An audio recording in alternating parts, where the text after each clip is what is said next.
pre-populate adapters to populate data from USR to user form to process form. ఒక user form నుంచి ఒక user form ఉంటుంది ఓఎంలో, ఒక account form ఉంటుంది. ఇక్కడ నుంచి ఇక్కడికి పాపులేట్ చేయడానికి ప్రీ-పాపులేట్ అడాప్టర్స్. ప్రీ-పాపులేట్ అడాప్టర్స్ నుంచి ఇక్కడికి నుంచి data UD table through target పోనికి ప్రాసెస్ టాస్క్ అడాప్టర్స్ వాడతాం. ఇక్కడ నుంచి డాటా ప్రాసెస్ ఫామ్కి రావడానికి ప్రీ-పాపులేట్ అడాప్టర్స్ వాడతాం. యూజర్ ఫామ్ నుంచి user form to account form. Okay, prepopulate account form in process form అనుకూలంగా చెప్పుకోవచ్చు. ఇది డిజైన్ కన్సోల్లో ఉంటుంది, ఇది ఓఎం కన్సోల్లో ఉంటుంది, ఇది డిజైన్ కన్సోల్లో ఉంటుంది. ఈ అకౌంట్ ఫామ్లో ఫిల్ చేసిన డాటా మళ్ళీ ఎక్కడికి వస్తుంది? ప్రాసెస్ ఫామ్కి వస్తుంది. ప్రాసెస్ ఫామ్కి వచ్చిన డాటాని టార్గెట్ అయితే ఏడి కావచ్చు, ఓఐడి కావచ్చు, ఓయూడి కావచ్చు, దీని టార్గెట్లకు పంపించడానికి మనము ప్రాసెస్ టాస్క్ అడాప్టర్స్ వాడతాం. ప్రీ-పాపులేట్ ప్రాసెస్ టాస్క్ అడాప్టర్స్ వాడతాం. ఓకే, దాని తర్వాత ఇది 2 టాపిక్స్ అయిపోయినాయి. నువ్వు అడాప్టర్స్ పైన వర్క్ చేసినావు, ఈవెంట్ హ్యాండ్లర్ పైన వర్క్ చేసినావు, స్కెడ్యూలర్ పైన వర్క్ చేసావు. ఓకే, ఇది మీకు బేసిక్ ఇన్ఫర్మేషన్. యాక్చువల్లీ మనము ఇవన్నీ చెప్పాలి అని అంటే ఫస్ట్ బిఫోర్ ఇంట్రడక్షన్ అప్పుడు మనం ఆర్కిటెక్చర్ ఎలా ఉంటుంది అని చెప్పాలని చెప్పాను. యాక్చువల్ ఆర్కిటెక్చర్ మన హార్ట్4లో ఇలా ఉంటుంది, జిగ్జాగ్ ఉంటుంది. ఏడి అనేది సెంట్రలైజ్డ్ టూల్, బట్ కొన్ని టార్గెట్ అప్లికేషన్స్ ఉంటాయి, కొన్ని ట్రస్టెడ్ అప్లికేషన్స్ ఉంటాయి, కొన్ని టార్గెట్ అప్లికేషన్స్ ఉంటాయి. ఎలా అయినా డాటాని లోడ్ చేసి ఓఎంలో స్టోర్ చేస్తారు. దాని తర్వాత ఆ డాటాని కొన్ని డీబీలకు ప్రొవిజన్ చేసి, ఆ ప్రొవిజన్ చేసిన డీబీల నుంచి టార్గెట్ అప్లికేషన్స్ అన్నీ మన టూల్ మర్చిపోయాను, ఆ టూల్ని బేస్ చేసుకొని అథెంటికేషన్ ఇస్తారు. ఓకే, అది చెప్తాను ప్రాసెస్. అథెంటికేషన్ ప్రాసెస్ ఎలా ఉంటుంది, యాక్సెస్ మేనేజ్మెంట్ ప్రాసెస్ ఎలా ఉంటుంది. ఇప్పుడు సపోజ్ ఇలా డిఫరెంట్ ఆర్కిటెక్చర్స్ ఉంటాయి.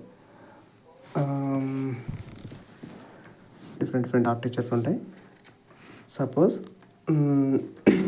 బేసిక్గా మనం గుర్తుంచుకోవాల్సింది types of reconciliations: trusted source reconciliation, target resource reconciliation, target reconciliation. Okay, ఈ మూడింటికి డిఫరెన్స్ తెలుసుకోవాలి. సపోజ్ ట్రస్టెడ్ సోర్స్ రికాన్సిలేషన్ అని అంటే డాటా మ్యాండేటరీగా ఒక ట్రస్టెడ్ సిస్టమ్ నుంచి ఆర్ఏ టేబుల్కి వచ్చి ఆర్ఏ టేబుల్ నుంచి ఓఎంలోని యూఎస్ఆర్ టేబుల్లో స్టోర్ అవుతుంది యూజర్స్ ఇన్ఫర్మేషన్.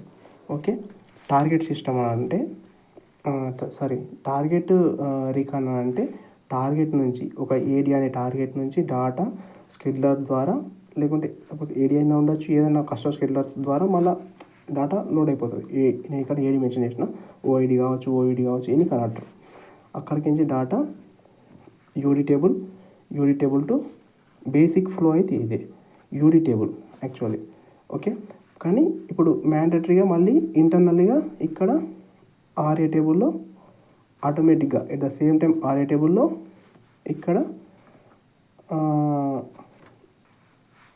ఓఎంలో స్టోర్ అవుతుంది. ప్రతి డాటా అది ట్రస్టెడ్ సిస్టమ్ కానీ టార్గెట్ సిస్టమ్ కానీ ఆర్ఏ టేబుల్లో డాటా మాత్రం ఖచ్చితంగా స్టోర్ అవుతుంది. ఓకే, కానీ ఒరిజినల్ ప్రాసెస్ ఈజ్ యూడి టేబుల్లో డాటా స్టోర్ అవ్వడం. ఎందుకనంటే ఎప్పుడైతే ఇక్కడ అకౌంట్ యూజర్ క్రియేట్ అవుతాడో అట్ ద సేమ్ టైం యూజర్కి యాక్చువల్లీ కొన్ని పాలసీస్ ద్వారానో కొన్నిటి ద్వారా ఆటోమేటిక్గా ఇక్కడ యూడి టేబుల్లో డాటా యూజర్ ఇన్ఫర్మేషన్ క్రియేట్ అయిపోతుంది. ఓకే, అంటే కొన్ని అలా ఉంటాయి. యూడి టేబుల్లో డాటాని ఆ టార్గెట్లో డాటా ఉంటుంది, ఆ డాటా యూడి టేబుల్కి పుల్ చేసి యూడి టేబుల్కి ఓఎంకి మ్యాచ్ చేస్తారు. హాడక్ రూల్ ఇక్కడనే యూజ్ అవుతుంది మనకి. హాడాక్ రూల్ అని ఒకటి ఉంటుంది. ఓకే, కొన్ని రకాలుగా చెప్తారు, కానీ actually OM rule and regulation ఇది. ఓకే, మనకు ట్రస్టెడ్ రికాన్ అయిపోయింది, టార్గెట్ రికాన్ అయిపోయింది. Target resource reconciliation. Okay, target resource reconciliation అంటే డాటా టార్గెట్ సిస్టమ్ నుంచి ఆర్ఏ టేబుల్ ద్వారా ఓఎంకి రావచ్చు, లేదా టార్గెట్ సిస్టమ్ నుంచి ఇది టార్గెట్ సిస్టమే టార్గెట్ సిస్టమ్ నుంచి data UD table at the same time RA table also. RA table secondary, first ఇక్కడ ఆర్ఏ టేబుల్ మ్యాండటరీ, ఇక్కడ డాటా స్టోర్ మళ్ళీ ఇక్కడ యూడి టేబుల్లో డాటా స్టోర్ అవుతుంది. ఇది యాక్చువల్ ప్రాసెస్. ఇలా మనకు ఓఎం వర్క్ అవుతుంది. సరే, డాటాని మరి ఇలా ఎందుకు స్టోర్ చేసుకుంటున్నారు అనేది జనరల్ థియరీ చెప్తా. జనరల్ థియరీ ఏంటంటే,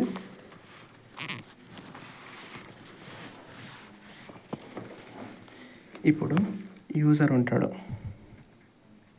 ఓకే, యూజర్కి ఓఎంలో యూజర్ని క్రియేట్ చేస్తారు. ఓకే, ఓఎంలో యూజర్ని క్రియేట్ చేసి అతనికి ఒక రోల్ అసైన్ చేస్తారు. రోల్ అసైన్ చేసి అతనికి ఆ రోల్కి డిపెండెన్స్గా కొన్ని ఎంటైటిల్మెంట్స్ ఉంటాయి. Entitlement 1, entitlement 2, entitlement 3, different entitlements ఉంటాయి. ఎంటైటిల్మెంట్ 1, ఎంటైటిల్మెంట్ 2, లైక్ అలా డిఫరెంట్ ఎంటైటిల్మెంట్స్ ఉంటాయి. ఆ ఎంటైటిల్మెంట్స్ అనేది దీన్ని బేస్ చేసుకొని యూజర్కి అకౌంట్ క్రియేట్ అవ్వచ్చు, ఆర్ జస్ట్ ఎంటైటిల్మెంట్ అసైన్ అయి ఉండొచ్చు, జస్ట్ అసైన్ అయి ఉంటుంది అంతే. టార్గెట్లో ఇక్కడ ఓఎంలో ఎలా అయితే యూజర్కి ఎంటైటిల్మెంట్స్ అసైన్ అవుతాయో the same structure OID or AD any target system అనుకుందాం, ద సేమ్ స్ట్రక్చర్ రిప్లికేటెడ్ అవుతుంది ఇక్కడ. ఇది ఎందుకు అవుతుంది అనేది చూద్దాం. అసలు రోలు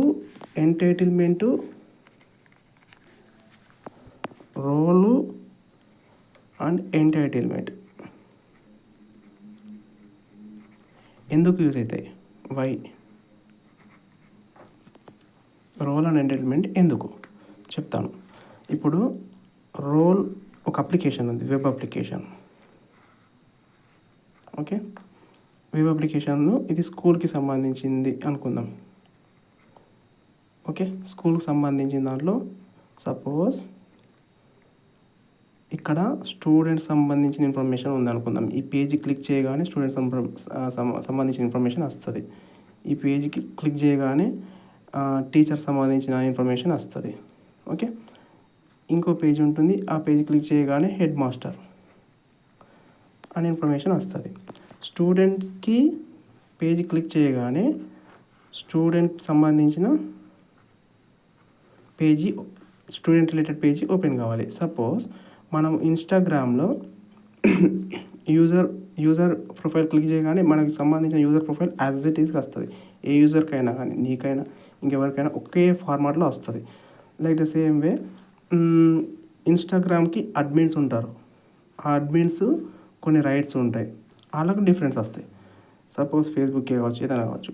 ఇక్కడ టీచర్, సపోజ్ స్టూడెంట్కి ఏముంటుంది, hall ticket number, exam date. Okay, ఇప్పుడు టీచర్కి ఈ ఎటువంటి ఇన్ఫర్మేషన్ ఉంటుందని అంటే date, exam date and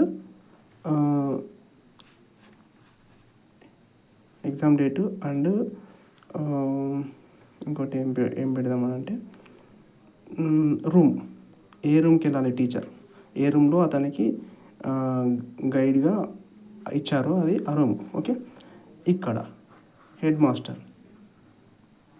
master can see student and teacher information. Apart ఈ రెండు కాకుండా ఇంకోటి ఏంటి అని అంటే ఏ రోజు ఏ ఎగ్జామ్ ఉంది, దానికి సంబంధించిన పేపర్ ఇన్ఫర్మేషన్స్ కూడా ఉంటాయని అనుకుందాం. ఓకే, క్వశ్చన్ పేపర్స్ ఏంటి, ఏది చూస్ చేయాలా అతను హెడ్ మాస్టరు అనేది ఉంటుందని అనుకుందాం. ఇది ఎంటైటిల్మెంట్ 1, ఇది ఎంటైటిల్మెంట్ 2, ఇది ఎంటైటిల్మెంట్ 3. ఏది క్లిక్ చేస్తే ఏ పేజీ ఓపెన్ అవ్వాలి అనేది మొత్తము యాక్సెస్ మేనేజ్మెంట్లో కాన్ఫిగరేషన్ చేస్తారు. ఒరాకిల్ యాక్సెస్ మేనేజర్లో కాన్ఫిగరేషన్ చేస్తారు. అందుకొరకు మనకు రోల్స్, ఎంటైటిల్మెంట్స్ ప్రాపర్గా యూజ్ చేసుకోవాలి. ఓకే, ఎంటైటిల్మెంట్ 1, ఎంటైటిల్మెంట్ 2 ఇది ఒక అప్లికేషన్ అవ్వచ్చు, చెప్పలేము. సపోజ్ గూగుల్ ఉంది, గూగుల్లో యూట్యూబ్ అనేది ఒక అప్లికేషను, హోమ్ అనేది ఒక application, and drive data store చేసుకునే డ్రైవ్ అనేది ఒక అప్లికేషను. అలా ఎలా ఉంటాయో అది ఒక అప్లికేషన్ అయి ఉండొచ్చు, ఏదైనా అయి ఉండొచ్చు. ఇలా మనకు రోల్స్ అండ్ ఎంటైటిల్మెంట్స్ యూటిలైజ్ చేసుకుంటాం. ఎండ్ యూజర్కి ఒక వెబ్ పేజీని ఏ రకంగా డివైడ్ చేయాలి, ఒక వెబ్ పేజీలో లిమిట్స్ ఏమేమి ఉన్నాయి. ఫోన్పే అప్లికేషన్ ఉంది, ఫోన్పే అప్లికేషన్స్లో నీకు నువ్వు ఏమొస్తాయి, వేరే యూజర్కి ఏమొస్తాయి, అట్లా డివైడ్ చేస్తారు. ఫోన్పేలో అప్లికేషన్స్ సెవెరల్ అప్లికేషన్స్ ఉంటాయి. స్విగ్గీ ఉంటుంది, జొమాటో కొన్ని అప్లికేషన్స్ ఉంటాయి. స్విగ్గీ అప్లికేషన్ ఉంటుంది, ఫోన్ కరెంట్ బిల్ పే చేయొచ్చు, రకరకాలవి ఉంటాయి. ఓకే, ఇది ఒరాకిల్ యాక్సెస్ మేనేజర్ కాన్ఫిగరేషన్ కోసము రోల్స్, ఎంటైటిల్మెంట్స్ యూజ్ చేసుకుంటారు. ఓకే, మరి ఈ రోల్స్, ఎంటైటిల్మెంట్స్ని బేస్ చేసుకొని ఆ రిప్లికాని రోల్ అండ్ ఎంటైటిల్మెంట్ రిప్లికాని ఓఐఎంలో ఎలా అయితే ఉందో ఆ స్ట్రక్చర్ ఏడీలో కూడా సేమ్ అలానే ఉంటుంది. ఓఎంలో ఏ యూజర్ ఇన్ఫర్మేషన్ ఏదైతే ఉందో, ఓఎం యూజర్ ప్రొఫైల్లో అతనికి అకౌంట్స్ ఏంటి, అతని రోల్స్ ఏంటి, ఎంటైటిల్మెంట్స్ ఏంటి, ఆ సేమ్ రిప్లికా ఇక్కడ ఏడీలో స్టోర్ చేసుకుంటాడని అనుకుందాం. ఓకే, దీనికి ప్రతిసారి మనం వెళ్ళి యూజర్ని ప్రొవిజన్ చేయకుండా యాక్సెస్ పాలసీ యూజ్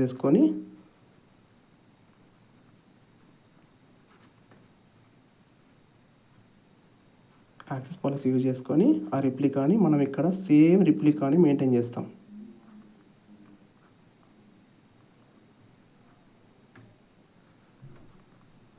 ఓకే, ఇది ఓఎం ఎండ్ టు ఎండ్, ఇంతకు మించి వేరేది ఏముండదు.